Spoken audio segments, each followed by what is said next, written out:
परम प्रेमय श्री श्री ठाकुर मोर जगत जननी श्री श्री लक्ष्मी माँ परम पूज्यपाद श्री श्री बर्ता आज भरोसा आचार्य ठाकुर परिवार सभी समस्त मोर अनंत कोटि प्रणाम।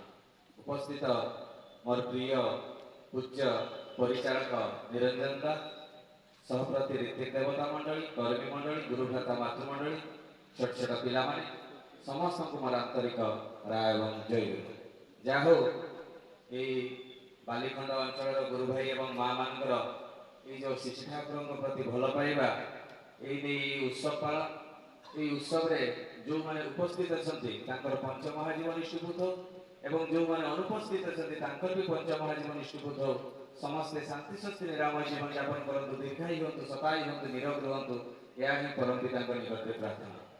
आज गोटे कथा मन पड़े गोटे जापान गोटे टनल अच्छी से टनल मिनिमम 5 किलोमीटर से टनल में जो गोटे ट्रेन क्रॉस करे से जापान में से समस्ते भयभीत हो जाते एत जो शब्द हुए जे जहाँ धर्म अवलंबी से डाकती जे जीसस को धरी था से जीसस को डाकती जे मुसलमान माने मुसलमान को डाकते हिंदू माने गॉड बा भगवान को डाकती से ही समय रे गोटे कौन है जेते ट्रेन टे टनल रे क्रॉस करूची से ही समय रे हठात कौन है जे एते जो शब्द है से टनल रे जे जहाँ को पारी से तार नाम जप करूची किंतु गोटे छोट पिलाटे से ता मां पाखर गोटे बॉल टी नहीं से खेलिबा आरंभ करछि समस्त आश्चर्य जेतेबेले ए भयंकर परिस्थिति रे भगवान बा अल्लाह बा जीसस को डाकुछन्ति सेही समय रे गोटे छोट पिलाटी खूब आनंद रे बॉल गुटे धरि एमोटी सेमोटी से खेलुछि से ट्रेन भितरे जणे भाई पचारिले कहले मां तू तो बहुत छोट पिलाटी तते कोन भय लागुनी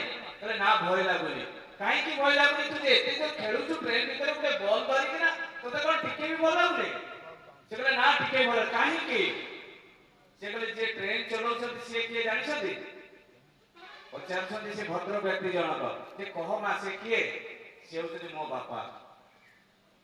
बापा जते भरोसा अछि मो पिता को ऊपर मो बापा को ऊपर भरोसा अछि जे ट्रेन टी केबे एक्सीडेंट करिवे नै मो सेति कॉन्फिडेंस या बापा को भी सेटा कॉन्फिडेंस अछि जे मो जियो मो ट्रेन रे जाउछि आ हमर परम पिता के शिशु ठाकुर अनुकूल चंद्र ताकर जे दीक्षा नै जे जीवन में भय काहे की डर काहे की भूत प्रेत डाहाणी चिरकुणी जे गुणी गारणी शत्रु बा जे भी भावना काहे की भय जे मो जीवन रो परम पिता से मो सहित अछंती जीवन रे एमिति कोनसी परिस्थिति नै जे मते किछि भी टळै देई पारे ये होउछन्ती आम जीवन रो कथा सेही भलिया जने भक्तर कथा कहबे अनंत महाराज जे केमिति स्किल डेवलपमेंट करती अयोग्य गुटे संतान को किबरी ठाकुर गुटे योग्य संतान रे परिणत करती एटे जानिबा आवश्यकता मो भलिया गुटे अयोग्य संतान को एटी ठिया कि ठाकुर को कथा कहैबा ए भी श्री ठाकुर गुटे लेडा सेही भलिया जे अनंत महाराज से ताकर काम होची हुक्का तयारी करबा ठाकुर ताको अनंत महाराज कहते सबुठार अधिक भल हुक्का तयारी करती बोले ताको महाराज आख्या दिया है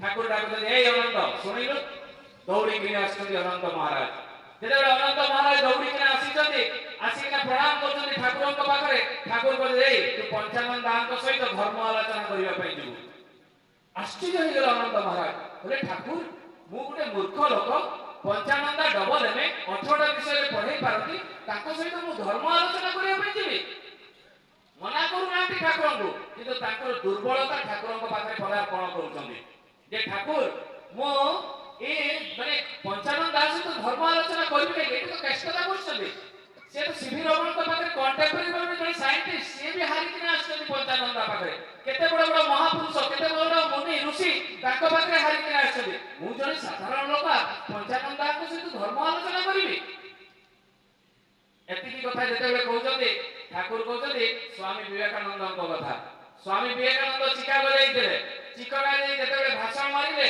जे भाषण मारि सारिला परे समस्त प्रशंसा करे एवं तापर छोट छोट जगह नै सेठी अमेरिका रे से स्पीच देइथिले एवं जेते बेले से भारत आसीबे सेते बेले से बडे पेंटर को कहले जे मु जो स्पीच देइथिली चिकागो रे ताटिले फोटो चित्र मते करि कि ना दे जेते बेले फोटो चित्र करि कि ना देले सेते बेले स्वामी विवेकानंद देखि के आखिर अश्रु गडी गला से फोटो भितरे कोन थिला आश्चर्य हो स्वामी विवेकानंद जे तांको साइड रे रामकृष्ण ठाकुर ठिया आइछन्ति पेंटर को पचारछन्ति तू ए रामकृष्ण ठाकुर को देखिछु कि ये तो मोर गुरु से कहले हां स्टेज ऊपर ठिया आइतले कांदी पकाइले स्वामी विवेकानंद कहले मु अधम ମୁଁ ମୋ ନିଜ ଗୁରୁଙ୍କୁ ଦେଖି ପାରିଲି ନାହିଁ। ଏଇ ସାଧାରଣ ଜଣେ ପେଣ୍ଟର ମୋ ଗୁରୁ ସାତ ସମୁଦ୍ର ଅଛି ଏଇଠି ଠିଆ ହେଇକି ମୋ ପାଖରେ ଥିଲେ ସିଏ ଦେଖି ପାରିଲା, ମୁଁ ଗୋଟେ କଥା ମୁଁ ଦେଖି ପାରିଲି ନାହିଁ।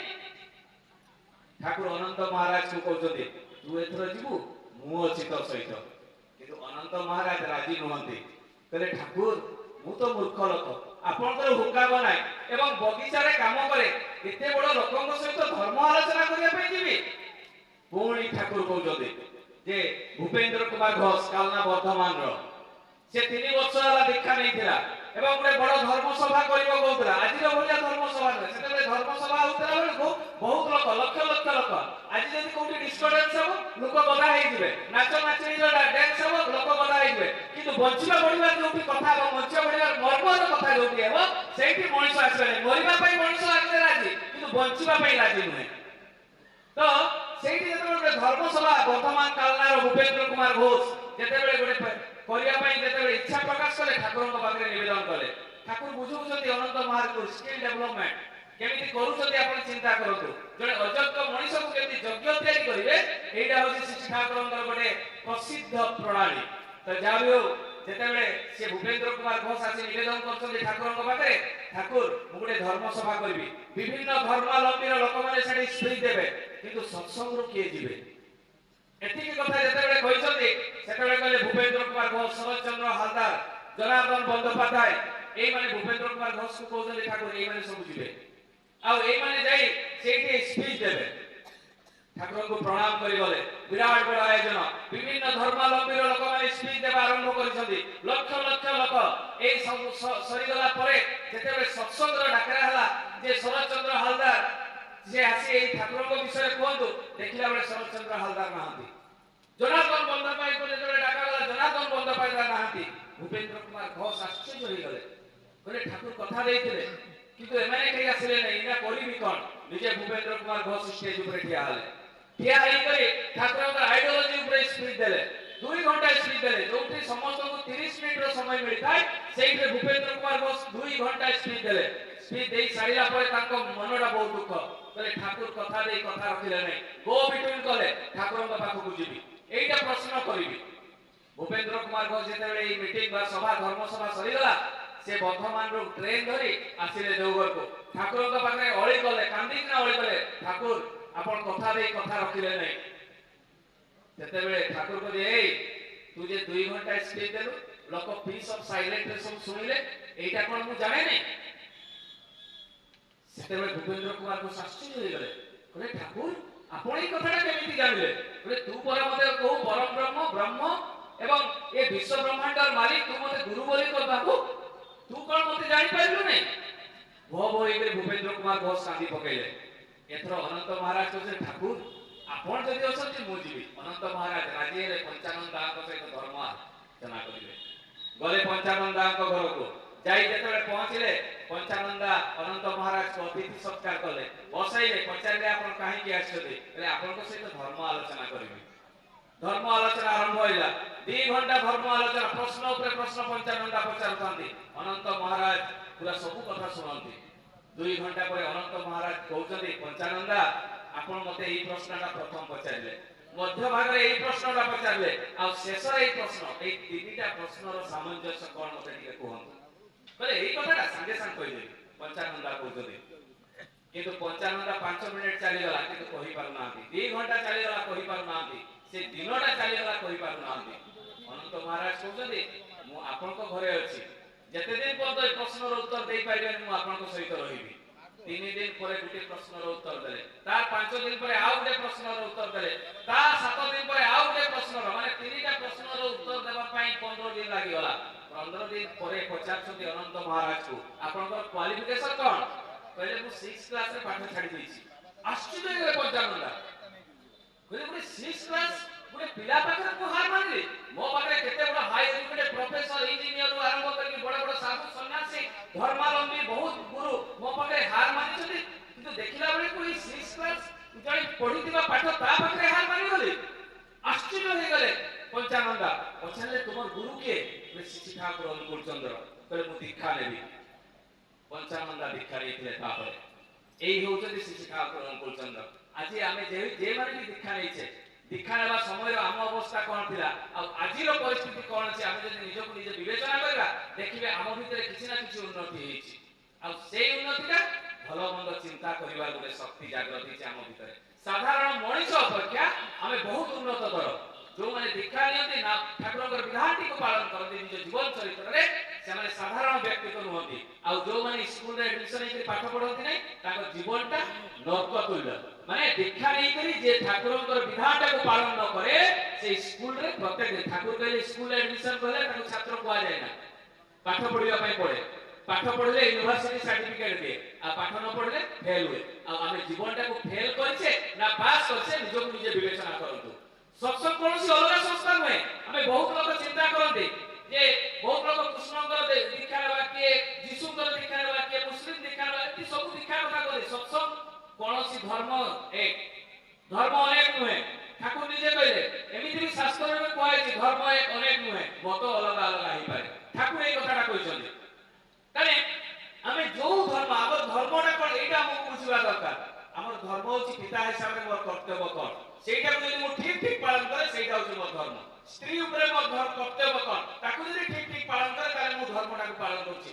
ଜଣେ ଷ୍ଟୁଡେଣ୍ଟ ହିସାବରେ ତାର ଧର୍ମ କ'ଣ, ସେ ଯଦି ତାକୁ ଠିକ ଠିକ ପାଳନ କରେ ତାହେଲେ ତାର ଧର୍ମଟାକୁ ପାଳନ କରୁଛି। କିନ୍ତୁ ଏଇ କ୍ଷେତ୍ରରେ ଜଣେ ଯଦି ବିମୁଖ ରାସ୍ତାରେ ଯାଏ ତାହେଲେ ଧର୍ମଟାକୁ ପାଳନ କରେ ନା। ସେଇଥିପାଇଁ ମୁଁ ଯୋଉ କଥାଟା କହିଲି, ସତ୍ସଙ୍ଗ କୌଣସି ଅଲଗା ସଂସ୍ଥା ନୁହେଁ। ସତ୍ସଙ୍ଗ ପିଓରଲି ସନାତନ ଧର୍ମକୁ ଯଦି ଠିକ ଠିକ ପାଳନ କରେ ସେ ହଉଛନ୍ତି ସତ୍ସଙ୍ଗୀ। ଜଣେ ଯଦି ସନାତନ ଧର୍ମକୁ ସିଷ୍ଟମେଟିକ ଏବଂ ଠିକ ଠିକ ପାଳନ କରେ ସେ ହଉଛନ୍ତି ସତ୍ସଙ୍ଗୀ। ତାର ଗୋଟେ ଜୀବନ୍ତ ଉଦାହରଣ ଦେବି। ଆମେ ଯେତେବେଳେ ପ୍ରେୟାର କରୁ କାହାର ନାମ ନେଉ, ଜୟ ରାଧେ ରାଧେ, କୃଷ୍ଣ କୃଷ୍ଣ, ଗୋବିନ୍ଦ ଗୋବିନ୍ଦ ବୋଲରେ କାହାର ନାମ ନେଉ, କୃଷ୍ଣଙ୍କର, ଗୋବିନ୍ଦଙ୍କର, ରାଧାଙ୍କର। ସତ୍ସଙ୍ଗ କ'ଣ ଅଲଗା ସଂସ୍ଥା? ଆମେ କ'ଣ ଅନୁକୂଳ ନାମ ପ୍ରାର୍ଥନା କରୁ ନା, ସେଇ କୃଷ୍ଣ, ସେଇ ଗୋବିନ୍ଦ, ସେଇ ରାଧାଙ୍କ ନାମ କରୁଛୁ। ସାଧାରଣ ବ୍ୟକ୍ତି ମାନେ ଯୋଉମାନେ ଦୀକ୍ଷା ନେଇନାହାନ୍ତି ଯାହାକୁ ପୂଜା କରୁଛନ୍ତି, ଆମେ ବି 33 କୋଟି ଦେବାଦେବୀଙ୍କୁ ପୂଜା କରୁଛେ। ଏଇ ଯୋଉ ଆମେ ଜଗନ୍ନାଥଙ୍କ କଥା କହୁଛେ ଆମ ଓଡ଼ିଶାର ଗର୍ବ। ତେଣୁ ଏଇ ଜଗନ୍ନାଥଙ୍କ ନାମ କଥାଟା ଯୋଉମାନେ ଦୀକ୍ଷା ନେଇଛନ୍ତି ସକାଳ ସନ୍ଧ୍ୟା ପ୍ରାର୍ଥନା କରୁଛନ୍ତି ସେମାନେ 2 ଟାଇମ୍ ଜଗନ୍ନାଥଙ୍କ ନାମ ନିଅନ୍ତି। କିନ୍ତୁ ଯୋଉମାନେ ଦୀକ୍ଷା ନେଇନାହାନ୍ତି ତାଙ୍କର ଗ୍ୟାରେଣ୍ଟି ନାହିଁ ସେମାନେ ଜଗନ୍ନାଥଙ୍କ ନାମ ନିଅନ୍ତି କି ନାହିଁ। କେମିତି? ଏଇ ଯୋଉ ଗୁରୁ ବନ୍ଦନାରେ ମନ୍ନାଥ ଶ୍ରୀ ଜଗନ୍ନାଥ ମଦ୍ଗୁରୁ ଶ୍ରୀ ଜଗଦ୍ଗୁରୁ, ଗୁରୁ ବନ୍ଦନାରେ ଅଛି ନା? ତାହେଲେ ଆମେ 2 ଥର ନାମ ନଉଛେ କି ନାହିଁ ଜଗନ୍ନାଥଙ୍କର? ଏଇ ଯୋଉ ଗୁରୁ ବନ୍ଦନାରେ 33 କୋଟି ନାମ ଅଛି ଦେବାଦେବୀଙ୍କର। ଅଖଣ୍ଡ ମଣ୍ଡଳକାରଂ ବ୍ୟକ୍ତଂ ଯେନ ଚରାଚରଂ, କିଏ? ସ୍ୱୟଂ ବିଷ୍ଣୁ, କିଏ? ସ୍ୱୟଂ ଶ୍ରୀ ଠାକୁର ଅନୁକୂଳ ଚନ୍ଦ୍ର। ତାହେଲେ ଏଇ ଗୁରୁ ବନ୍ଦନା ଗୁଡ଼ା ଆସିଲା କୋଉଠୁ? ବେଦରୁ, ଯଜୁର୍ବେଦ ଏବଂ ଋଗ୍ବେଦରୁ ଆସିଛି। ଏଗୁଡ଼ା କ'ଣ ଏପଟୁ ସେପଟୁ ଅଛି? ସତ୍ସଙ୍ଗ କ'ଣ ଅଲଗା ସଂସ୍ଥା? ପିଓରଲି ସନାତନ ଧର୍ମକୁ ପାଳନ করে যদি সৎসঙ্গে। ঠাকুর ব্রাহ্মণ পরিবারে জন্মগ্রহণ করেছিলেন। ଆପଣ ଯିବେ ଦେଓଘରକୁ, ବେଦ ଭବନକୁ, ଦେଖିବେ ସେଠି ଗୋଟେ ଶାଳଗ୍ରାମ ଅଛି। ଚନ୍ଦନ ଏବଂ ତୁଳସୀ ପତ୍ର ଦେଇ ସେ ବେଦ ଭବନରେ ଶାଳଗ୍ରାମ ପୂଜା କରାଯାଏ। ସତ୍ସଙ୍ଗ କ'ଣ ଅଲଗା ସଂସ୍ଥା? ବ୍ରାହ୍ମଣର ଯାହା ଯାହା ବିଧାନ ଠାକୁର ପାଳନ କରନ୍ତି। ଅଗ୍ନିହୋତ୍ରୀ ପୂଜା ହୁଏ, ଯୋଉ ବେଦ ଭବନରେ ହୋମ ଯଜ୍ଞ ହୁଏ ପ୍ରତ୍ୟେକ ଦିନ, ଏବଂ ପର୍ବପର୍ବାଣୀରେ ବି ବେଦ ଭବନରେ ହୋମ ଯଜ୍ଞ ହୁଏ। ସତ୍ସଙ୍ଗ କ'ଣ ଅଲଗା ସଂସ୍ଥା? ନା। ସତ୍ସଙ୍ଗ ପିଓରଲି ସନାତନ ଧର୍ମକୁ ଯଦି ପାଳନ କରେ ସେମାନେ ହଉଛନ୍ତି ସତ୍ସଙ୍ଗୀ। ସମସ୍ତ ଠାକୁର କୌଣସି ଦେବାଦେବୀକୁ ପୂଜା କରିବା ମନା କରିନାହାନ୍ତି, କିନ୍ତୁ ଶାସ୍ତ୍ରରେ କ'ଣ ଲେଖା ହେଇଛି ଯେ ଗୁରୁ ବ୍ରହ୍ମା ଗୁରୁ ବିଷ୍ଣୁ ଗୁରୁ ଦେବ ମହେଶ୍ୱର ଗୁରୁ ସାକ୍ଷାତ ପରମ ବ୍ରହ୍ମ ତସ୍ମୈ ଶ୍ରୀ ଗୁରୁବେ ନମଃ। ଗୁରୁଙ୍କୁ ପୂଜା କଲେ ବ୍ରହ୍ମା ବି ପାଇବେ, ବିଷ୍ଣୁ ବି ପାଇବେ, ମହେଶ୍ୱର ବି ପାଇବେ। ତାହେଲେ ଗୁରୁ ହଉଛନ୍ତି ବ୍ରହ୍ମା, ଗୁରୁ ହଉଛନ୍ତି ବିଷ୍ଣୁ, ଗୁରୁ ହଉଛନ୍ତି ମହେଶ୍ୱର। ଗୁରୁ ସାକ୍ଷାତ ପରମ ବ୍ରହ୍ମ, ପରମ ବ୍ରହ୍ମ କିଏ? ସ୍ୱୟଂ ପୁରୁଷୋତ୍ତମ, ଯେ ସେଇ ଜଣେ ଈଶ୍ୱର ଏକ, ଅଦ୍ୱିତୀୟ କେହି ନୁହେଁ, ସେ ହିଁ ପାଇବେ ପ୍ରତ୍ୟେକଟି ପୂଜା। তাহলে আমি যদি গুরুকে পূজা করিবা তাহলে 33 কোটি দেবাদেবী পূজা পাইবে। তার জীবন্ত প্রমাণ কইবে। এই গুরু গীতারে এগুলো সব লেখা আছে, আপন জীবন্ত পাইবে। আপন তো বহুত জ্ঞানী গুণী লোক। এই গুরু গীতারে কোন লেখা আছে? প্রশ্ন করছন্তি পার্বতী দিনে শিবଙ୍କୁ, প্রভু মনুষ্য কাহার মন্ত্র জপ করিব? গুরু গীতারে লেখা আছে কোন? মন্ত্র মূল্য গুরু বাক্য। আমি যে রাধা নামটা পাইছু সেটা প্রেমানন্দ মহারাজ গাঁতি না, রাধা রাধা নাম করନ୍ତି। অনিরুদ্ধ আচার্য সেটা জপ করନ୍ତି না। ତାଙ୍କ ବହୁତ ବର୍ଷ ପୂର୍ବରୁ ଶ୍ରୀ ଠାକୁର ଅନୁକୂଳ ଚନ୍ଦ୍ର ଧରା ପକ୍ଷରେ ଆସିଥିଲେ, ସେ ବି ତ ଆମକୁ ରାଧା ନାମଟା ଦେଇଛନ୍ତି। ସତ୍ସଙ୍ଗ କ'ଣ ଅଲଗା ସଂସ୍ଥା? ସତ୍ସଙ୍ଗ କ'ଣ ଅଲଗା ସଂସ୍ଥା? ସତ୍ସଙ୍ଗ ପିଓରଲି ସନାତନ ଏବଂ ସିଷ୍ଟମେଟିକ।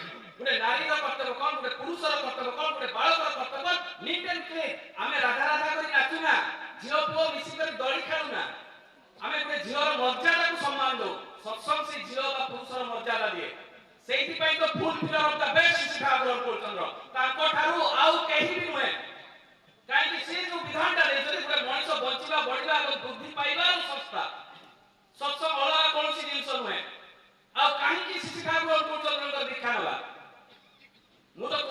दीक्षा नहीं पाइथांती रामकर दीक्षा नहीं पाइथांती काई से शिखा को मु दीक्षा ले स्वामी विवेकानंद ताकर बापा मां से कृष्णकर भक्त थिले किंतु स्वामी विवेकानंद कहा दीक्षा नहीं थिले से तो कृष्णकर दीक्षा नहीं पाइथांते रामकर दीक्षा नहीं पाइथांते काई रामकृष्ण ठाकुरकर दीक्षा ले रिसेंटली प्रॉफिट के स्वामी विवेकानंद गुरु हेले रामकृष्ण ठाकुर रिसेंटली प्रॉफिट को गुरु बोली मानिथिले बोली आज विश्व सारा से प्रसिद्ध होइछथि ताको नारे स्कूल कॉलेज रो आरंभ करिना विभिन्न अनुष्ठान गठनाइछि पिला माने ताको आइडियोलॉजी बोली मानନ୍ତି एटा होछि जीवंत उदाहरण प्रभावती देवी एवं जानकीनाथ बोस तांकर बापा मां से माने कृष्णकर भक्त थिले किंतु प्रभावती देवी एवं जानकीनाथ बोस श्री ठाकुरकर मंत्र शिष्य से प्रभावती देवी एवं जानकीनाथ बोस से चाहिथिले से कृष्णकर दीक्षा नहीं पाइथांते रामकर दीक्षा नहीं पाइथांते काहे की से रिसेंटली प्रॉफिट कर दीक्षा लेले रिसेंटली पुरुषोत्तम का काहे की दीक्षा लेले तांकर 14 टी संतान प्रभावती देवी एवं जानकीनाथ बोस को 14 टी संतान 7टा झियो एवं 7टा पुओ सेतिनु सुभाष चंद्र बोस जणे आ सेई भितरु 8टी मजिस्ट्रेट एवं 14टा जाक देव संतान काहा को धरि किना पाइले रिसेंटली प्रॉफिट श्री ठाकुर अंकुर चंद्र को चिंता करंतु सेठी पई तो गीता रे लिखि दिया गला कोन लिखाला जदा जदा हि धर्मस्य प्राणे भवति भारत अभ्युत्थान धर्मस्य तदा मासुजाम परित्राणाय साधुना विनाशाय च दुष्कृतम धर्म संस्थापनार्थाय संभवामि बोले गीता रे क्लियर करले कृष्ण जेतेबेले ग्लानि होबो मु आसीबी मना कले गीता रे मना करछथि कि जे मु आसीबी कृष्ण अवतार होछि लास्ट मना कले कि पूर्ण गीता रे लिखले सर्व धर्म परित्यज मामेकं शरणं व्रज अहं तम सर्व पापेभ्यो मोक्षं मासुचाम कोन लिखले सेरे कहले कि जे अर्जुन को तू मते ग्रहण कर कृष्ण गीता रे कहले अर्जुन को तू मते ग्रहण कर तोर जहां पाप ताप सब मु पूछि देबी तू चिंता करना मोक्ष मासुचम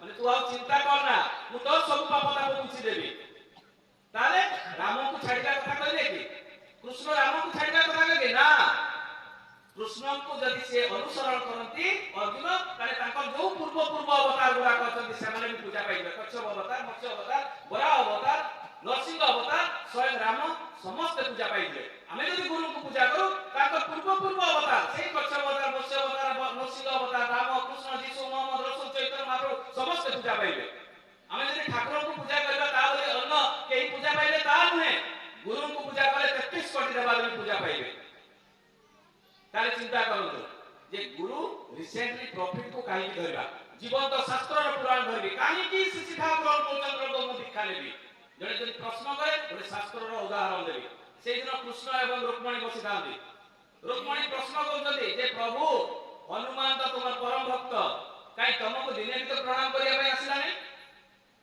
जेतेले एतिकी कथा प्रश्न करजती स्वयं प्रभु कहजती गरुड़ को कहले गरुड़ तुमे जाओ हनुमान को डाकी आनो हनुमान होछन स्वयं प्रभु रामचंद्रकर परम भक्त एवं गरुड़ को पठेइछथि गरुड़ गले हनुमान का पाखो आमे एबे सब टीवी रे देखिछे यूट्यूब रे देखिछे एबुडा को सेही कथा उडा को खाली मु मने पकई दउछि आपन माने जानि नाथि बोली से कथा नै सब जानिछथि कि मु सिस्टमैटिक आपन को आउथरे मने पकई दउछि काहे कि शिक्षा ग्रहण चंद्रन प्रभु दीक्षा नेबी रिसेंटली पुरुषोत्तम का काहे कि दीक्षा नेबी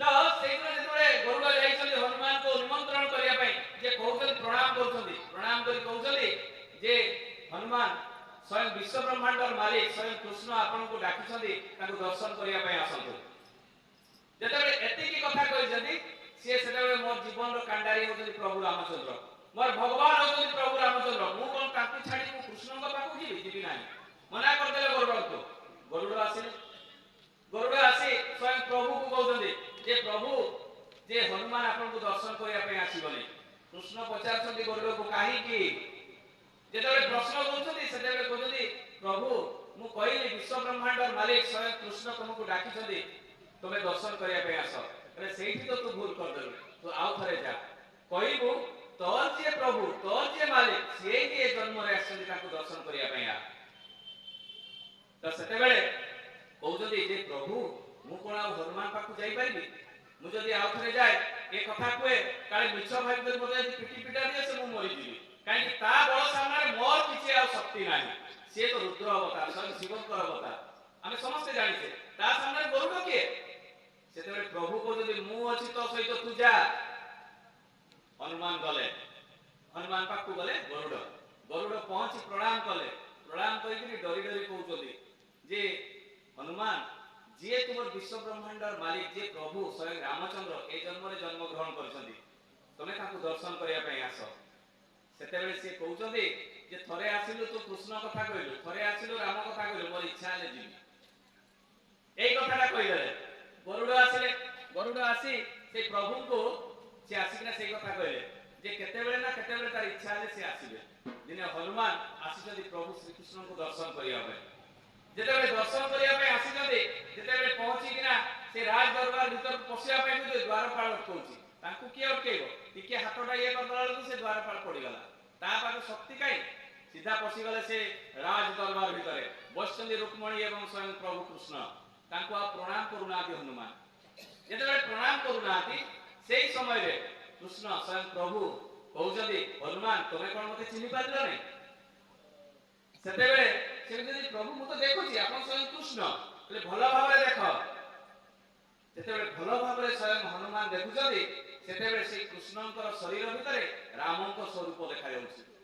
ତାଙ୍କ ଆଖିରୁ ଅଶ୍ରୁ ଝରିଗଲା, ହେଲେ ପ୍ରଭୁ ଏ ଯୁଗରେ ବି ଆପଣ? ତାହେଲେ ମା ସୀତା କାହାନ୍ତି? ସାଙ୍ଗେ ସାଙ୍ଗେ ହାତ ବଢେଇ ଦେଲେ ରୁକ୍ମଣୀଙ୍କ ଆଡକୁ।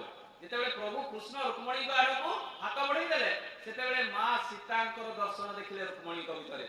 ସାଙ୍ଗେ ସାଙ୍ଗେ କାନ୍ଦି ପକେଇଲେ ହନୁମାନ, ଆଣ୍ଠୁ ମାଡି କରି ପ୍ରଣାମ କଲେ ଏବଂ ନତମସ୍ତକ କଲେ ପ୍ରଭୁ ଏ ଜନ୍ମରେ ବି ଆପଣ ଲୀଳା କରୁଛନ୍ତି, ମୁଁ ଅଧର୍ମ ଜାଣିପାରିଲିନି। ତା ମାନେ ଆମେ କଣ ଶିଖିଲେ? ଯେତେବେଳେ ଯେତେବେଳେ ପୁରୁଷୋତ୍ତମ ଆସିବେ, ଯେତେବେଳେ ଯେତେବେଳେ ରିସେଣ୍ଟ ପ୍ରଫିଟ ଆସିବେ, ତାଙ୍କୁ ଯଦି ଆମେ ଅନୁସରଣ କରୁ ତାହେଲେ ଆମର ଉନ୍ନତି ହୁଏ। ଆଉ ଯଦି ତାଙ୍କୁ ଆମେ ଅନୁସରଣ କରୁନା ତାହେଲେ ଆମର ଉନ୍ନତି ହୁଏନି। ସରଳ ସହଜ ଭାବରେ ସମାଧାନ ଦିଅନ୍ତି। ସେଇଥିପାଇଁ ପରମ ପୂଜ୍ୟ ବାସିଜୀ ବଡଦା କହିଲେ, କଣ କହିଲେ? ଯେ 10,000 ବର୍ଷ ପର୍ଯ୍ୟନ୍ତ ଆଉ କାହାରିକୁ ଆସିବା ପାଇଁ ପଡିବ ନାହିଁ। କାହିଁକି? ସମ୍ପୂର୍ଣ୍ଣ ଜନ୍ମରୁ ମୃତ୍ୟୁ ପର୍ଯ୍ୟନ୍ତ ସକାଳୁ ସନ୍ଧ୍ୟା ପର୍ଯ୍ୟନ୍ତ ଯାହା ଯାହା କରଣୀୟ ସବୁ ବିଧାନ ଠାକୁର ଦେଇଗଲେ।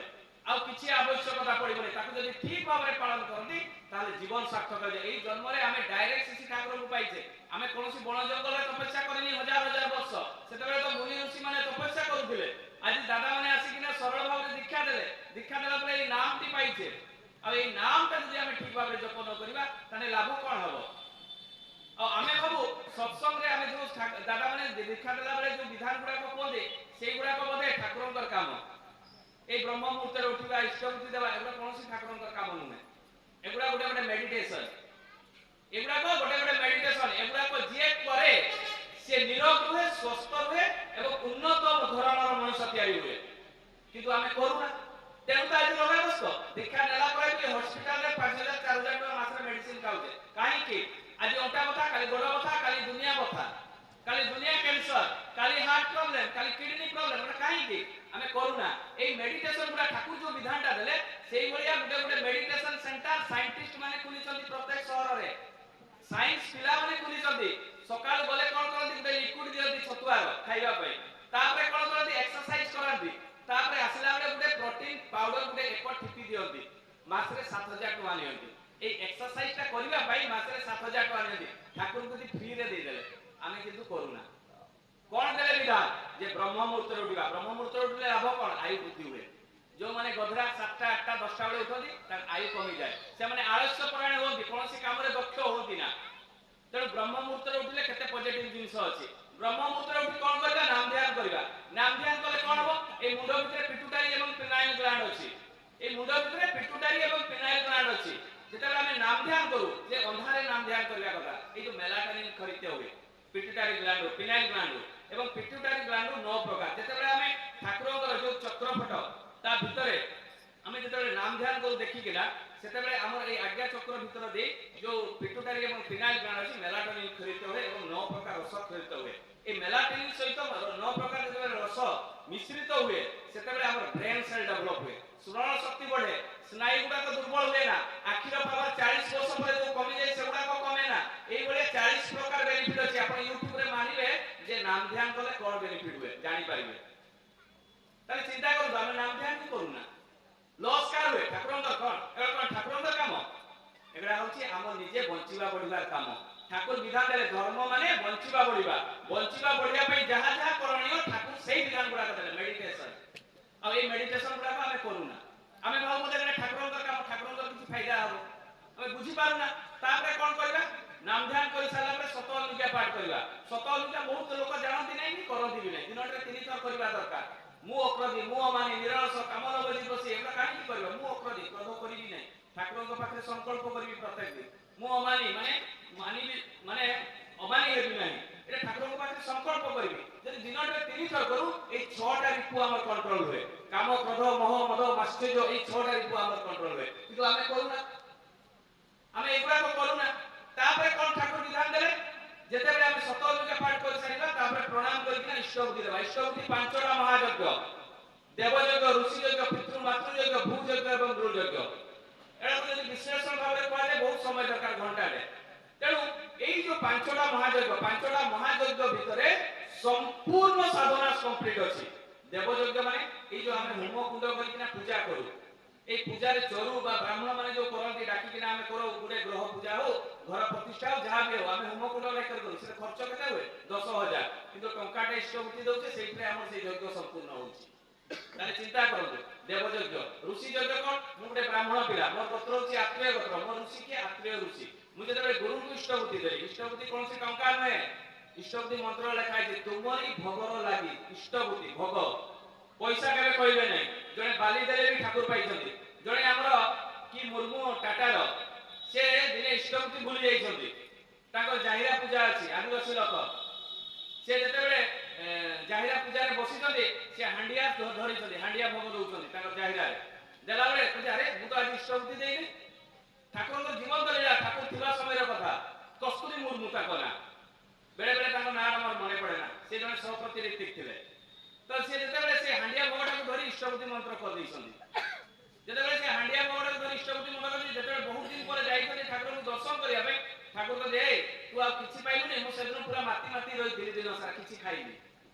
আশ্চর্য হলে কস্তুরী মুর্মু কইলে এটা কাহিনী ঠাকুর কইছন্তি আরে তু মনে পকা তু সেইদিন মানে তু যে পূজা করতু কোন ভোগ দিছু মতে মনে পড়ি গলা আরে সেদিন তো মু ইষ্টবুদ্ধি দেই নথি মু হান্ডিয়াটা ধরি কিনা মু ভোগ দেই দিছিলি ঠাকুর সেটা পাই গলে তাহলে দেখো কেতে লোক 500 ভোগ দেইছন্তি ঠাকুর পাইছন্তি এগুলা সব জীবন্ত লীলা আমি পয়সা কইছু আমি যদি প্রত্যেক দিন গুটে সেউ ফল দেবা ভোগ মাসরে কেতটা সেউ ফল 30টা সেউ ফল আমি দেউপুর পঠাই পাইবা তার তো যেতকি টাকা আমি ইষ্টবুদ্ধি নিয়ে তাকে অধিক খরচ হইব সেটা অধা পচি যাইতিব হ্যাঁ কি কিন্তু ডেলি যদি আমি প্রত্যেক দিন ভোগ গুটে সেউ ফল দেলাও তাহলে কেতে কিলো হবো সেউ ফল 30টা সেউ ফল 3 কিলো নিয়াতি হবো তাহলে 3 কিলো সেউ ফলের দাম কেতে 300 টাকা তাহলে আমি ইষ্টবুদ্ধি কেতে দউছে 30 টাকা তাহলে আপনি চিন্তা করুন আমি ঠাকুরଙ୍କୁ কোন টাইপৰ পূজা କରୁছে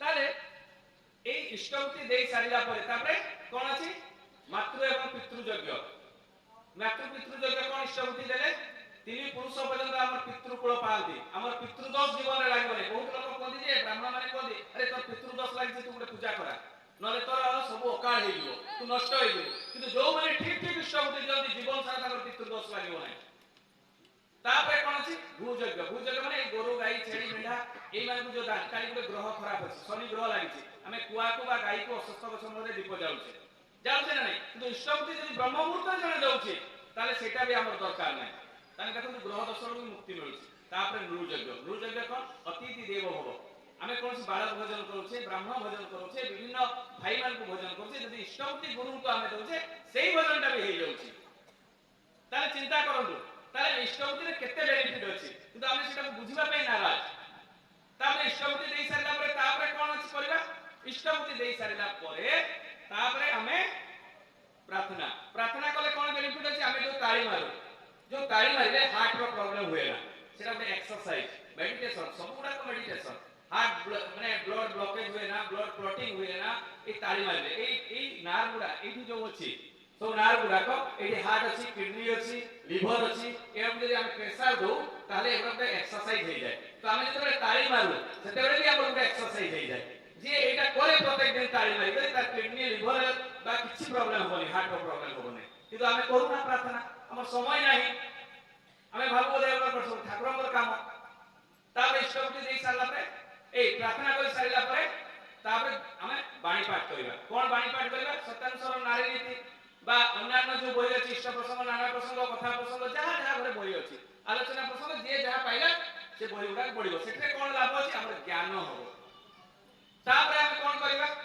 বই পড়ি সারা পরে গুরু গুরুজন को प्रणाम करबा गुरु गुरुजन को प्रणाम करले कोन लाभ अछि प्रेम बढ़े भलो पाई बढ़े पिता पुत्र भितर आज उते लड़े हे जेछि जेते पुओ ता बापा को प्रणाम करिवो सकाळ बापार मनडा हृदयटा तरळी जो तने ए प्रेम ए जो संपर्कटा करे बिछिड़ी बोले तेणु तो सकाळ संध्या कनिष्ठ माने ज्येष्ठ मान को प्रणाम करिवे तापरे कोन करबा प्रणाम कर सारिला परे थालकुड़ी पत्र सेवन थालकुड़ी पत्र 40 टा रोग ए जो ब्रेनोली आपण मेडिसिन स्टोर रे मिले ब्रेन सेल डेवलप पे छुआ मान को दिया जाए सेटा थालकुड़ी पत्र रे तयारी हुए ताले चिंता करंतु एई गुडा को सबु खाइले 40 प्रकार बेनिफिट अछि टॉक्सिन गुडा को जो माने खराब जिंस सेवन करती मसला जिंस खाती से माने जदी प्रत्येक दिन थालकुड़ी पत्र खाती तांकर कोनोसी रोग होबोनी जीवन सारा मल्ला पंत खाइबा पई पड़िबो डेम्प सह तापरे सवासन एगुडा कहार काम एगुडा ठाकुरकर काम ना निजे बंचिबा बढ़िया पई ठाकुर देइछथि मेडिटेशन किंतु आमे करूना एगुडा कले हम जीवनटा सार्थक हो निरोग रहइबा सुस्थ रहइबा आनंद रे रहइबा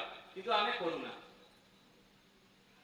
तेणु एई जो नाम आज श्री श्री ठाकुर अनुकूल चंद्र हमको नामटा देइछथि ए नाम माध्यम रे हमर परिवार तो सेइ भलिया हवा दरकार आज आम भितर परिवार जो विशृंखल सृष्टि होइछे काहे कि केमिति परिवार हवा दरकार गुडे शास्त्र रामायण रो कथा कहबी रामायण पुराण रो कथा कहबी केमिति परिवार हवा ठाकुर को टाइप रो परिवार चाहिछथि ता तो जीवन तो उदाहरण रहिছে रेवती मोहन विश्वास किंतु रामायण रो कथा कहले आ कि सहज रे बुझी पाइबे काहे सेइ दिन भरत जाउछथि चाली चाली कहा सहित ताको गुरु को सहित काहे कि ताको पितांकर मृत्यु होइछि किंतु से कथा भरत को कहि नांती एवं गुरु निजे ताको नेइ के आछथि मामू घर एवं जेतेबेले रास्ता रे चाली चाली जाउछथि रास्ता पड़े नंदीग्राम रे ताको पूर्वज जे बड़ी अजो एने जो पूर्वज ताको मूर्ति अछि से मूर्ति को समय आरती करिवे तापरे अयोध्या को से प्रवेश करिवे भरत जेतेबेले आरती थाली धरुछथि देखुछथि ताको पितांकर मूर्ति अछि ताको हातरु थालीटा पड़ी गला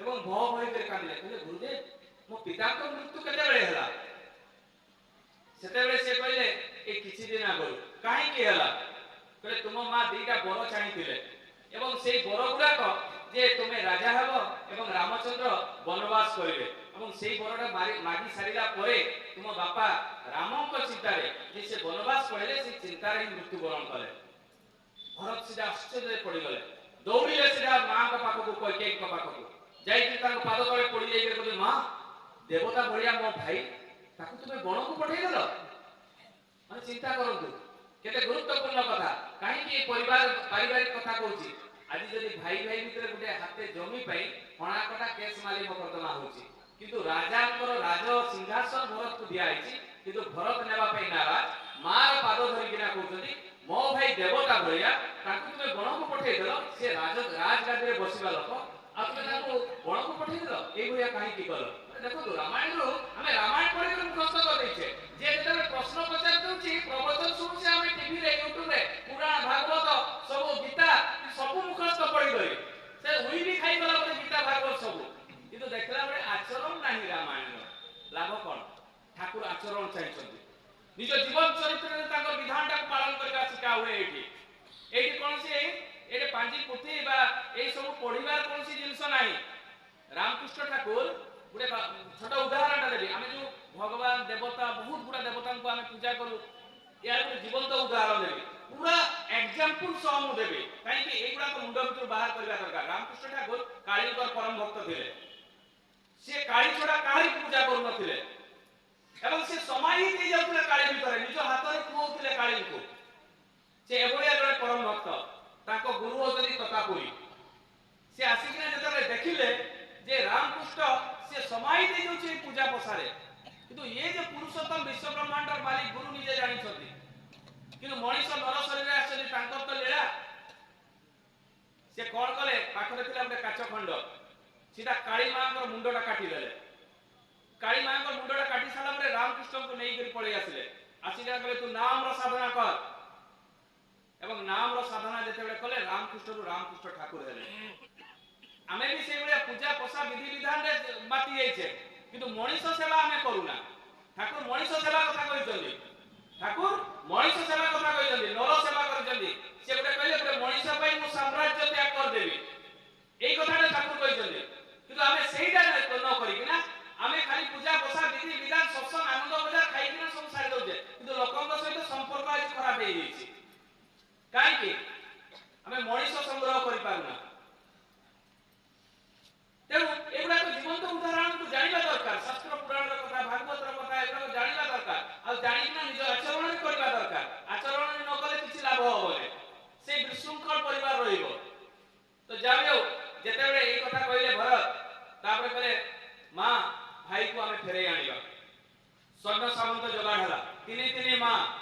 ଦଶରଥ ଏ ମା ସୀତାଙ୍କର ବାପା ଜାନକୀ ଏବଂ ତାଙ୍କ ମାମୁଁ ଘରର ଲୋକ ସମସ୍ତେ ରଥ ଧରିକିନା ଗଲେ। ଗୁରୁ ବୈଶିଷ୍ଟ୍ୟ ବିଶ୍ୱାମିତ୍ର ସମସ୍ତେ ଗଲେ ରାମଙ୍କୁ ଫେରେଇ ଆଣିବା ପାଇଁ। ଯେତେବେଳେ ପହଞ୍ଚିଲେ ମୁଣ୍ଡରେ ବୋହିଥାନ୍ତି କଠଉ ଘର ଯାଇ ପାଦ ଗୁଡାକ ଦେଖି ଯେତେବେଳେ ତାଙ୍କୁ ଅଶ୍ରୁ ଝରିଗଲା, ଦେଖିଲେ ଭାଇଙ୍କର ଏଇ ପାଦ ଖାଲି ପାଦରେ ଚାଲୁଛନ୍ତି, କଠଉ ଗୁଡାକ ଦେଇଥିଲେ ଭାଇ ଚାଲ ଫେରି ଚାଲ, ରାଜଗାଦିରେ ବସିବା ତୁମର ଅଧିକାର ଅଛି, ମୋର କିଛି ନାହିଁ। ପ୍ରଭୁ ରାମଚନ୍ଦ୍ର କହିଲେ ପିତୃ ସତ୍ୟ ପାଳନ କରିବି। ଦେଖନ୍ତୁ ଆଜି ଯଦି ବାପା ଗୋଟେ କହୁଛି ପୁଅରେ ଟିକେ ମେଡିସିନଟା ସରିଯାଇଛି ଆଣିଦେବୁ, ବୋଲେ ମୋ ବାପା ମୋ ପୁରା ଆଜି କଲେଜ ଅଛି କାଲି ଆଣିଦେବି। କେମିତି ପୁଅ ଦେଖନ୍ତୁ, ରାମାୟଣରୁ ଆମେ କଣ ଶିଖିବା? କେମିତି ପୁତ୍ର ହେବା ଦରକାର? ଠାକୁର ଏଇଭଳିଆ ପୁତ୍ର ଚାହିଁଛନ୍ତି ରାମଙ୍କ ଭଳିଆ ପିତୃ ସତ୍ୟ ପାଳନ କରିବା ପାଇଁ 14 ବର୍ଷ ବଣକୁ। ଆଜି ଯଦି ବାପା କହିବ ତତେ ତେଜ ପୁତ୍ର କରିଦେଲି, ତାର ଦିନ ପୁଅ କେସ୍ କରିଦବ, ହଁ କି ନାଇଁ? ତାହେଲେ ଆମେ ଆଜିର ପୁଅ ମାନଙ୍କୁ ଦେଖୁଛେ କେମିତି ପୁଅ।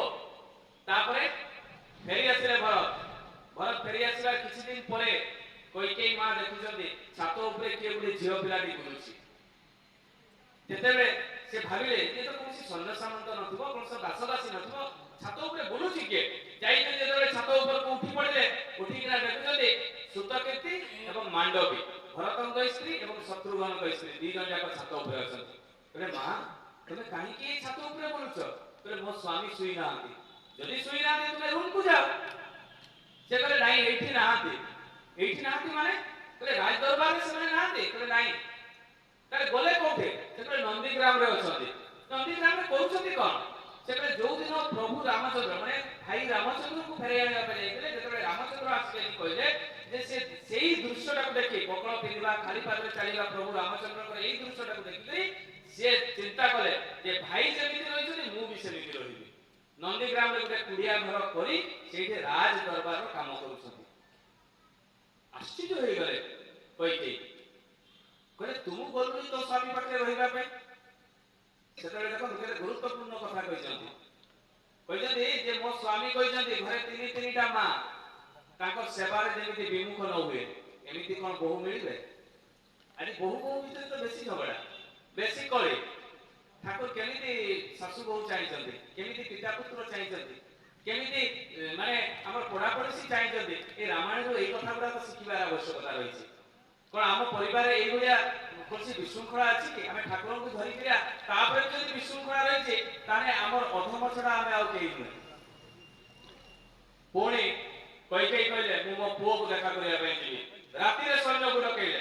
ଯେତେବେଳେ ସୈନ୍ୟକୁ ଡକେଇଲେ, ଡକେଇକିନା ଆସିଲା ପରେ ଯେତେବେଳେ ସେ ଯାଉଛନ୍ତି ଦେଖୁଛନ୍ତି ଶତ୍ରୁଘ୍ନ ବସିଛନ୍ତି, ଭରତ ତାଙ୍କ ମୁଣ୍ଡ କଳ ଉପରେ ରଖିଛନ୍ତି, ଶତ୍ରୁଘ୍ନ ତାଙ୍କ ଭାଇର ମୁଣ୍ଡ ଉଁଚୁଛନ୍ତି। ଏଭଳିଆ ଭାଇ କଣ ଆଜି ଦେଖିବା ପାଇଁ ମିଳିବ? କଦାପି ନୁହେଁ। ଠାକୁର ଏଇଭଳିଆ ପରିବାର ଚାହିଁଛନ୍ତି। ତେଣୁ ଆମେ ଠାକୁରଙ୍କୁ ଧରିଛେ ପରିବାରଟି ତିଆରି କରିବା ଏବଂ ନାମଟି ଭୁଲିବାନି। ସେ ତ କଥା କହି ମୋର ବକ୍ତବ୍ୟ ଶେଷ କରିବି, ମୋତେ ଟାଇମ ହେଇ ଆସୁଛି। ତ ଏଇ ନାମର ମହତ୍ଵ, ଆମେ ଯୋଉ ରାଧା ନାମଟି ପାଇଛେ, ଏଇ ନାମଟା ଅଜପା ନାମ। ଯେତେବେଳେ କଳି ପ୍ରବେଶ କଲା ସେଇ ସମୟରେ କଳିକୁ ପ୍ରଶ୍ନ ହେଇଥିଲା ଯେ କଳିକୁ କଣ ପ୍ରଶ୍ନ ହେଇଥିଲା ଯେ ଏଇ ତମ ଦାଉରୁ ମଣିଷ ରକ୍ଷା ପାଇବ କେମିତି? ସେତେବେଳେ କହିଲେ କଳି କଣ କହିଥିଲେ ଯେ ଏଇ ନାମ ଯଦି ତୋର ଅଜପା ନାମ ହୁଏ, ସବୁବେଳେ ଅନବରତ ଜଣେ ଜପ କରୁଥାଏ, ତାହେଲେ ମୋ ଦାଉରୁ ରକ୍ଷା ପାଇବ। ଆମେ ପରନିନ୍ଦା ପର ଚର୍ଚ୍ଚା କରୁଛେ, ପରର ପଇସା ମାରିକିନା ଖାଇ ଯାଉଛେ, ବିଭିନ୍ନ ପ୍ରକାର ଦୁଷ୍କର୍ମ କରୁଛେ, ଏଗୁଡ଼ା କାହିଁକି? ଆମେ ନାମ କରୁନା ବୋଲିକିନା। ଯଦି ନାମଟା ଅନବରତ କରିବା ତାହେଲେ ଆମ ଭିତରେ ଖରାପ ଚିନ୍ତା ଗୁଡାକ ପଶିବ ନାହିଁ। এই নামର ମହତ୍ଵ ବି ଜାଣିବା ଦରକାର। ଆମେ ଯେତେବେଳେ କିଛି ବିପଦ ପଡି ଯାଉଛି ଆଚାର୍ଯ୍ୟ ପାଖକୁ ଯାଉଛୁ ନିବେଦନ କରିବା ପାଇଁ, କିନ୍ତୁ ନାମ କରିବା ନାହିଁ। 24 ଘଣ୍ଟା ନାମ କରିବା ନାହିଁ। ଖାଇବା ପିଇବା ଚାଲିବା ବୁଲିବା ରୋଷେଇ କରିବା ସବୁ ସମୟରେ ନାମ କରିବାର ଆବଶ୍ୟକତା ରହିଛି। ଅଜପା ନାମ ଯୋଉଟା କଳି କହିଥିଲା, ଠାକୁର ସେଇଟା କହିଥିଲେ ଯେ ମଣିଷ କେମିତି ବିପଦମୁଖୀ ନ ହେଇ ଉନ୍ନତ ମୁଖରେ ହେବ, ସେଇଥିପାଇଁ ନାମଟା ଦେଲେ। କିନ୍ତୁ ନାମ ହିଁ ଆମେ କରୁନା। ବିପଦ ଆପଦ ଆସିଲେ ଆଚାର୍ଯ୍ୟ ଦେବରେ ତଥାସ୍ତୁ କରିଦିଅନ୍ତି, ରୋଗ ବ୍ୟାଧି ଜଳ ସବୁ ଖତମ ହେଇଯାଏ, ହଁ କି ନାଇଁ? ନା, ଆଜି ପର୍ଯ୍ୟନ୍ତ ଠାକୁର ପରିବାର ସମାଧାନ ଦେଇଛନ୍ତି, କେବେ ତଥାସ୍ତୁ କରିନାହାନ୍ତି। ସେଗୁଡ଼ା ଟିଭିରେ ହିଁ ସଭା ଦିଏ, ଆମେ ଟିଭିରେ ହିଁ ଦେଖିଛେ। ବ୍ରହ୍ମା ତଥାସ୍ତୁ କରନ୍ତି, ରାକ୍ଷସ ଆଶୀର୍ବାଦ ପାଇଯାଆନ୍ତି। ସେଟା ହଉଛି ମିଛ କଥା। ପ୍ରାକ୍ଟିକାଲ ଜୀବନର କଥା। ଯେତେବେଳେ ବି ଆମେ ନିବେଦନ କରିବା ପାଇଁ ଯାଉ, ଆଚାର୍ଯ୍ୟ ଦେବ ଯିଏ ବି ଥାନ୍ତୁ ନା କାହିଁକି, ପରମ ପୂଜ୍ୟ ଶିଶୁ ବଡ଼ଦା ଦାଦା ପୁଣି ବର୍ତ୍ତମାନ ଆଚାର୍ଯ୍ୟ ଦେବ, ସେ ସବୁ ଡାକ୍ତର ପରାମର୍ଶ ଦିଅନ୍ତି, ତଥାସ୍ତୁ କେବେ କରନ୍ତି ନା। ତ ସେଇଭଳିଆ କଥା ଯେ ଜଣେ ଶ୍ରୀପତି ମଣ୍ଡଳ ଦା ଏ ନାମର ମହତ୍ଵ ଜାଣିବା ଦରକାର। এই କଥା କହି ମୋର ବକ୍ତବ୍ୟ ଶେଷ କରିବା 5-7 ମିନିଟ ନେବି, କାହିଁକି ବହୁତ ସମୟ ଧୈର୍ଯ୍ୟ ବି ବହୁତ ଦରକାର, କାହିଁକି ବହୁତ ଗୁରୁ ଭାଇ ମାନଙ୍କୁ ମଧ୍ୟ ଶୁଣିବା ପାଇଁ ଭଲ ଲାଗୁନଥାଇପାରେ, କିନ୍ତୁ ଯାହା ବି ହଉ ନାମର ମହତ୍ଵ କହିବି।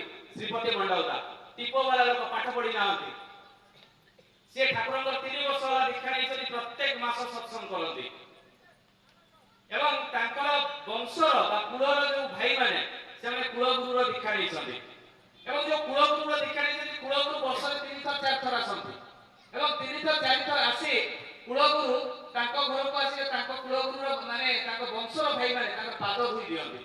ପାଦ ଧୋଇଲା ପରେ ପାଦର ପାଣି ପିଅନ୍ତି, ଚୁଡ଼ା ଚାଉଳ ଟଙ୍କା ପଇସା ଦେଇ ବିଦାୟ କରନ୍ତି। ତ ଶ୍ରୀପତି ମଣ୍ଡଳଟା କିନ୍ତୁ ଶିଶି ଠାକୁର ଅନୁକୂଳଚନ୍ଦ୍ରଙ୍କର ଦୀକ୍ଷା ନେଇଛନ୍ତି। ସେ କୁଳଗୁରୁଙ୍କୁ ମାନନ୍ତିନି, ପ୍ରଣାମ କରନ୍ତି କିନ୍ତୁ ତାଙ୍କର ଦୀକ୍ଷା ନେଇନାହାନ୍ତି। ତ ଦିନେ ତାଙ୍କର ଭାଇମାନେ କହିଲେ ତୁ ଗୋଟେ ବଂଶର କଳଙ୍କ, ତୁ ଗୋଟେ ପାପୀ, କୁଳଗୁରୁର ଦୀକ୍ଷା ନେଇନି, ଦେଖିଲା ବେଳକୁ ଆମ କୁଳ ବଂଶ ପାଇଁ ତୁ ଗୋଟେ କଳଙ୍କ, ଆମ ସହିତ ରହିବାର ତୋର ଗୋଟେ ସୌଭାଗ୍ୟ ନାହିଁ, ତୁ ତତେ ଘରୁ ବାହାର କରିଦିଆଯିବ। ଏବଂ ବହୁତ ଝଗଡ଼ା ଲାଗିଲେ ତାଙ୍କର ବଂଶର ଭାଇମାନେ, କହିଲେ ଗାଁ ବାହାରେ ଗୋଟେ ଘର ବନେଇ ଦିଆଯିବ, ତା ପାଇଁ ଗୋଟେ ଘର ବନେଇଦେଲେ ଏବଂ ସେଇଠି କହିଲେ ତୁ ରହିବୁ, ଆଜି ଏଇ ରାସ୍ତାରେ ଯଦି କେବେ ଯାଇଛୁ ତାହେଲେ ତୋର ଗୋଡ଼ ହାତ ଭାଙ୍ଗି ଦିଆଯିବ। ପୁରା ଗାଳି ଦେଲେ ତାକୁ ଘର ବନେଇଲେ ଗାଁ ଦାଣ୍ଡରେ, ସେଇଠି ରହିଥାନ୍ତି। ଦିନକର ଘଟଣା, ତାଙ୍କର ଗାଁରେ ଗୋଟେ କାମ ପଡ଼ିଗଲା। ଯେତେବେଳେ କାମ ପଡ଼ିଗଲା ସେତେବେଳେ ସେ ଗାଁ ଦେଇକି ସେ ଯାଉଥାନ୍ତି ଆଉ ସେଇଦିନ ତାଙ୍କର କୁଳଗୁରୁ ଆସିଥାନ୍ତି।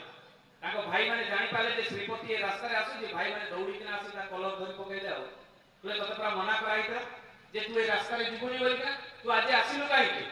ଆମ ପାଖରେ ଗୁରୁ ଆସିଛନ୍ତି, କୁଳଗୁରୁ, ତାଙ୍କୁ ଆମେ ସେବା କରୁଛୁ, ତୁ ଗୋଟେ ଆମ ଘରର କଳଙ୍କ ଏ ରାସ୍ତାରେ ଆସୁ, ତୋ ଗୁରୁ ତ ଜୀବନରେ ତୋ ଘରକୁ ଆସିନାହାନ୍ତି, 3 ବର୍ଷ ହେଲାଣି ଦୀକ୍ଷା ନେଲୁଣି, ପ୍ରତ୍ୟେକ ମାସ ତୁ ସତ୍ସଙ୍ଗ କରୁ, କାହିଁ ତୋ ଗୁରୁ ତ ଜୀବନରେ କେହି ଆସିନାହାନ୍ତି, ଆଉ ଦେଖିଲା ବେଳକୁ ତୁ ଆମ ଘରକୁ ଆସିଛୁ ମାନେ ଡିଷ୍ଟର୍ବ କରୁଛୁ। এই কথাটা শ্রীপতি মন্ডল তাଙ୍କ ମୁଣ୍ଡ ଭିତରେ ପଶିଗଲା, ଏଇଟା ତ ସତ କଥା। ମୋ ଗୁରୁ ତ 3 ବର୍ଷ ହେଲାଣି ମୁଁ ଦୀକ୍ଷା ନେଲିଣି, ପ୍ରତ୍ୟେକ ମାସ ସତ୍ସଙ୍ଗ କରୁଛି, କାହିଁ ମୋ ଗୁରୁ ତ ଆସି ଯିବି ଯାଉଛି ପାବନା ହିମାୟତପୁର। ଚାଲିଲେ ପାବନା ହିମାୟତପୁର, ହିମାୟତପୁର ଯାଇ ପହଞ୍ଚିଲା ପରେ ଯେତେବେଳେ ଦେଖୁଛନ୍ତି ବହୁତ ଭିଡ଼, ନିବେଦନ ଆଉ କରିପାରୁନାହାନ୍ତି ଠାକୁରଙ୍କ ପାଖରେ। ଯେତେବେଳେ ନିବେଦନ କରିପାରୁନାହାନ୍ତି ଗୋଟେ ଗଛ ମୂଳରେ ବସିକି କାନ୍ଦୁଛନ୍ତି, ଭୋ ଭୋ ହେଇକି କାନ୍ଦୁଛନ୍ତି। এই କାନ୍ଦିବା ଭିତରେ ଠାକୁର ତ ଅନ୍ତର୍ଯାମୀ ବିଶ୍ୱ ବ୍ରହ୍ମାଣ୍ଡର ମାଲିକ କହିଲେ କେଷ୍ଟଦାଙ୍କୁ କହିଲେ ସେ ଗଛ ମୂଳରେ କିଏ କାନ୍ଦୁଛି ତାକୁ ଡାକିକିରି ଆଣ। ଯେତେବେଳେ ଯାଇକିରି ଡାକିକିରି ଆଣୁଛନ୍ତି, ଆଣି ସାରିଲା ପରେ ଠାକୁରଙ୍କୁ ପ୍ରଣାମ କରୁଛନ୍ତି, ପ୍ରଣାମ କରିବା ଦେଇକିନା ସେ କହୁଛନ୍ତି ଯେ ଠାକୁର 3 ବର୍ଷ ହେଲାଣି ଦୀକ୍ଷା ନେଲେଣି, ପ୍ରତ୍ୟେକ ମାସ ସତ୍ସଙ୍ଗ କରେ, ଆପଣ ତ ଦିନେ ବି ମୋ ଘରକୁ ଆସିଲେନି, କିନ୍ତୁ ଆମ ଭାଇମାନେ କୁଳଗୁରୁଙ୍କର ଦୀକ୍ଷା ନେଇଛନ୍ତି, ଆମ କୁଳଗୁରୁ ବର୍ଷରେ 3-4 ଥର ଆସନ୍ତି, ଆପଣ ତ କାହିଁ ମୋ ଘରକୁ ଦିନେ ବି ଆସିଲେନି। ଠାକୁର ଚଟ କରି କହି ପକେଇଲେ, କହିଲେ ଶ୍ରୀପତି ତୁ ଯୋଉ ଶୁକ୍ରବାର ସତ୍ସଙ୍ଗ କରିଥିଲୁ, ପେଡ଼ା ଭୋଗ ଦେଇଥିଲୁ, ଖଜୁରୀ ଭୋଗ ଦେଇଥିଲୁ, ବାତାସା ମୁଁ ଖାଇଛି।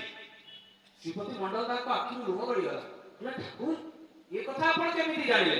କହିଲେ ତୁ ପରା ମତେ ଭଗବାନ ବୋଲି ପୂଜା କରୁ, ବିଶ୍ୱ ବ୍ରହ୍ମାଣ୍ଡର ମାଲିକ ବୋଲି କହୁ, ଏ ପଇଡ଼ଟା ରଖିଥିଲୁ ସାଇଡରେ, ପଇଡ଼ର ମୁହଁଟା କାଟି ନଥିଲୁ, ମୁଁ ପୁରା ପଇଡ଼ ପାଣିଟା ଟିକେ ପିଇ ପାରିଲିନି। ଶ୍ରୀପତି ମଣ୍ଡଳ ତା ଭୋ ଭୋ ହେଇକି କାନ୍ଦୁଛନ୍ତି, କହିଲେ ଠାକୁର ଆପଣ ମୋ ଘରକୁ ଯାଇଥିଲେ? ଠାକୁର କହୁଛନ୍ତି ତାହେଲେ ତୋ ଘରକୁ ମାସରେ ଥରେ ଯିବି ନା ବର୍ଷରେ ଥରେ ରେ? କାହିଁକି ତାଙ୍କ ଭାଇମାନେ କହୁଛନ୍ତି ଯେ କୁଳଗୁରୁ ବର୍ଷରେ 3 ଥର ଆସନ୍ତି, କିନ୍ତୁ ଠାକୁର ଯେ ପ୍ରତ୍ୟେକ ମାସ ଶ୍ରୀପତି ମଣ୍ଡଳ ଯାହାକୁ ଘରକୁ ଯାଆନ୍ତି এইটা ତାକୁ ଅନୁଭବ କରାଉଛନ୍ତି। ଠାକୁର କହୁଛନ୍ତି ବର୍ଷରେ ଥରେ ଯିବି ନା ପ୍ରତ୍ୟେକ ମାସ ଯିବି? ଶ୍ରୀପତି ମଣ୍ଡଳ କାନ୍ଦି କାନ୍ଦି କହୁଛି ଠାକୁର ମୋ ଘରକୁ ପ୍ରତ୍ୟେକ ମାସ ଆସନ୍ତୁ। ପୁଣି ଠାକୁର କହୁଛନ୍ତି ତୁ ଇଷ୍ଟବୃତ୍ତି ଦେଉ? ବୋଲେ ହଁ ଠାକୁର ଇଷ୍ଟବୃତ୍ତି ଦିଏ। କେତେବେଳେ ଦେଉ ରେ? ବୋଲେ ବ୍ରହ୍ମ ମୁହୂର୍ତ୍ତରେ ଦିଏ ଠାକୁର। ତୁ ଯେତେବେଳେ ଇଷ୍ଟବୃତ୍ତି ଦେଉ ମୁଁ ତୋ ଘରକୁ ପ୍ରତ୍ୟେକ ଦିନ ଯାଏ, ତତେ ମୁଁ ପ୍ରାଣ ଭରି କରି ଦେଖେ, ତୋ ହାତରୁ ମୁଁ ଭୋଗ ଗ୍ରହଣ କରେ ଏବଂ ତୋର ଛୁଆ ପିଲା ସ୍ତ୍ରୀକୁ ଦେଖେ, ତାପରେ ମୁଁ ଆସେ। ତାହେଲେ ତୋ ଘରକୁ ପ୍ରତ୍ୟେକ ଦିନ ଯିବି ନା ବର୍ଷରେ ଥରେ ଯିବି ରେ? ଶ୍ରୀପତି ମଣ୍ଡଳ ନିରୁତ୍ତର, କହିଲେ ଠାକୁର ମୋ ଘରକୁ ଆପଣ ପ୍ରତ୍ୟେକ ଦିନ ଯାଆନ୍ତୁ। ପୁଣି ଠାକୁର ପ୍ରଶ୍ନ କରୁଛନ୍ତି ନାମଟା ଜପ କରୁଛୁ? କହିଲେ ହଁ ଠାକୁର ନାମଟା ଜପ କରେ ଯେ କାମ ବ୍ୟସ୍ତରେ ଭୁଲିଯାଏ। କହିଲେ ତୁ ଯଦି ନାମ କରିବୁ ନା ସବୁବେଳେ, ତୋ ସହିତ ସଦା ସର୍ବଦା ଥିବି ରେ, ତୋର ଗ୍ରହ ଦୋଷ ଦୁଃଖ ବିପତ୍ତିରେ ସହାୟ ହେବି, ତାହେଲେ ତୋ ସହିତ ସଦା ସର୍ବଦା ରହିବି ନା ବର୍ଷରେ ଥରେ ଯିବି? ନିରୁତ୍ତର ଶ୍ରୀପତି ମଣ୍ଡଳ କହିଲେ ଠାକୁର ମୋ ସହିତ ସଦା ସର୍ବଦା ଥାଆନ୍ତୁ, ଆମେ এই নামটা ହିଁ କରୁନା। ସତୀଶ ଚନ୍ଦ୍ର ଗୋସ୍ୱାମୀ ତାଙ୍କର এই ନାମର ମହତ୍ଵ କହି ମୁଁ ବକ୍ତବ୍ୟ ଶେଷ କରିବି, କାହିଁକି କହିଛି 5-7 ମିନିଟ ନେବି, ସମୟ ବୋଧେ ହେଇଯାଇଛି। ତ ଯାହା ବି ହଉ ସେ ସତୀଶ ଚନ୍ଦ୍ର ଗୋସ୍ୱାମୀ ତାଙ୍କ ନାତିକୁ ଦେଖା କରିବା ପାଇଁ ଯାଇଛନ୍ତି। ଆମେ ଯୋଉ ନିବେଦନ କରୁ ନାମ କରିବା ନାହିଁ, କିନ୍ତୁ ଦୁଃଖ ଆସିଲେ ନିବେଦନ କରିବା, ପ୍ରଣାମୀ ରଖିବା ଠାକୁରଙ୍କ ପାଖରେ, କିନ୍ତୁ ନାମଟା କରିବା ନାହିଁ। ଶ୍ରୀପତି ଆମର ସତୀଶ ଚନ୍ଦ୍ର ଗୋସ୍ୱାମୀଙ୍କର 1200 ଶିଷ୍ୟ ଥିଲେ। ସେ ଠାକୁରଙ୍କ ଦୀକ୍ଷା ନେଲା ପରେ ସେ ଠାକୁରଙ୍କ ଚରଣସ୍ଥିତ ହେଇଥିଲେ। ଏଭଳିଆ ଲୋକ ଠାକୁରଙ୍କ ସହିତ ଗୋଟେ ଖଟରେ ଶୋଇଛନ୍ତି ସତୀଶ ଚନ୍ଦ୍ର ଗୋସ୍ୱାମୀ। ତାହେଲେ ଚିନ୍ତା କରନ୍ତୁ, ସେ ଭଳିଆ ଲୋକ ଠାକୁରଙ୍କ ଚରଣସ୍ଥିତ। ସେ ଯେତେବେଳେ ତାଙ୍କ ନାତିକୁ ଝିଅର ପୁଅକୁ ଦେଖା କରିବା ପାଇଁ ଯାଇଛନ୍ତି, ଦେଖୁଛନ୍ତି ତାଙ୍କ ନାତି ଆଉ ପୁରା ଦେହ ଅସୁସ୍ଥ, ଖଟରେ ଶୋଇ ପଡିଛି, ପାଣି ଟିକେ ଟିକେ ପଡୁଛି ତା ତଣ୍ଟିରେ, ଖାଦ୍ୟ କିଛି ଖାଉନି। ତାଙ୍କ ଝିଅ ଦୌଡ଼ି ଆସିକିନା ତା ବାପାଙ୍କୁ କହୁଛନ୍ତି, ବାପା ମୋ ପୁଅର ଅବସ୍ଥା ଦେଖ କୋଉ ଶୋଚନୀୟ, କରିବି କଣ ମୁଁ କିଛି ଜାଣିପାରୁନାହିଁ। ତେଣୁ ତୁମେ ଯଦି ଟିକେ ଠାକୁରଙ୍କ ପାଖରେ ନିବେଦନ କର ତ କେତେ ଲୋକ ଆସନ୍ତି ଠାକୁରଙ୍କ ପାଖକୁ, ଯୋଉମାନେ ଦୀକ୍ଷା ନେଇଛନ୍ତି, ଯୋଉମାନେ ଦୀକ୍ଷା ନେଇନାହାନ୍ତି, ସମସ୍ତେ ଠାକୁରଙ୍କୁ ନିବେଦନ କରନ୍ତି। ଠାକୁର ତ ସରଳ ସମାଧାନ ଦିଅନ୍ତି। ମୋ ପୁଅ ପାଇଁ ଟିକେ ନିବେଦନ କଲେ ହୁଅନ୍ତା ନାହିଁ? ସତୀଶ ଚନ୍ଦ୍ର ଗୋସ୍ୱାମୀ ରାଗି ପକେଇଲେ, କହିଲେ ଖାଲି ନିବେଦନ ନିବେଦନ ନିବେଦନ, ଠାକୁର ଯୋଉ ନାମଟା ଦେଇଛନ୍ତି ତାର କଣ କିଛି ମହତ୍ଵ ନାହିଁ? 4ଟି ଅକ୍ଷର ନାମ ଦେଇଛନ୍ତି, ତୁ ନାମ କର ତୋ ପୁଅକୁ ଧରିକରି। କହିଲେ ବାପା ମୋ ପୁଅକୁ ଧରିକରି ନାମ କରୁଛି, କିନ୍ତୁ କାହିଁ ମୁଁ କିଛି ଆଶା ପାଉନି, ଦିନକୁ ଦିନ ସେ ନଷ୍ଟ ହେଇଯାଉଛି, କରିବି କଣ? ସତୀଶ ଚନ୍ଦ୍ର ଗୋସ୍ୱାମୀ ପଳେଇ ଆସିଲେ, ଠାକୁରଙ୍କ ପାଖରେ ବସିଥାନ୍ତି। ଠାକୁରଙ୍କ ପାଖରେ ଯେତେବେଳେ ବସିଥାନ୍ତି, ହଠାତ୍ ସେ ସମୟରେ ଦେଖୁଛନ୍ତି ସାମ୍ନାରେ କିଶୋରୀ ମୋହନକୁ କହୁଛନ୍ତି, କିଶୋରୀ ତୁ ଟିକେ ଯା, ମୋ ନାତିର ଦେହ ବହୁତ ଅସୁସ୍ଥ, ମୋ ଝିଅ ନାମ ବିଷୟରେ ସେ ବୁଝିପାରୁନା, ସେ ନାମ ଯୋଉ ଠାକୁର ଦେଇଛନ୍ତି ସେ ତାର ମହତ୍ଵ ସେ ଜାଣେ ନା, ଯାଇକରି ମୋ ନାତିର ଖଟ ପାଖରେ ତୁମେ ନାମ କରିବ 3 ଘଣ୍ଟା, ତାପରେ ତୁମର ଦଳବଳ ଧରି ଉଦଣ୍ଡ କୀର୍ତ୍ତନ କରିବ, ତାପରେ ତୁମେ ପଳେଇ ଆସିବ।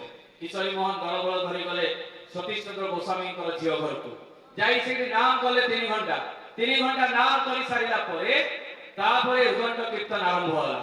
କୀର୍ତ୍ତନ କରୁ କରୁ ସମସ୍ତେ ଥକି ବସି ପଡ଼ିଲେ, କିନ୍ତୁ କିଶୋରୀ ମୋହନ ଆଉ ମୃଦଙ୍ଗର ତାଳେ ତାଳେ ନାମ କରି ଚାଲିଛନ୍ତି। କିଛି ଡେରି ପରେ ଦେଖାଗଲା ସେ ଛୋଟ ଛୁଆଟି ଖଟରେ ବସି ପଡ଼ିଲା, କହିଲା ମା ମତେ ବହୁତ ଭୋକ ଲାଗୁଛି, ଖାଇବା ପାଇଁ ଦେ। ସତୀଶ ଚନ୍ଦ୍ର ଗୋସ୍ୱାମୀଙ୍କ ଝିଅ ଦୌଡ଼ି ଆସିଲେ, କହିଲେ ମୋ ପୁଅର ତ ଶବ୍ଦ। ଯେତେବେଳେ ଦେଖିଲା ବେଳକୁ ସୁସ୍ଥ ଜଣେ ପିଲାଟି ବସିଛି, ତାକୁ ଆକୁଡେ ପକେଇ କାନ୍ଦି ପକେଇଲେ, କହିଲେ ବାପା ଯୋଉ କଥାଟା କହିଥିଲେ ନାମ, ଏଇ ନାମଟା ହିଁ ମୁଁ ବୁଝିପାରେ ନା। ତେଣୁ ଯାହା ବି ହଉ ସମୟ ସୀମା ସରିଯାଇଛି।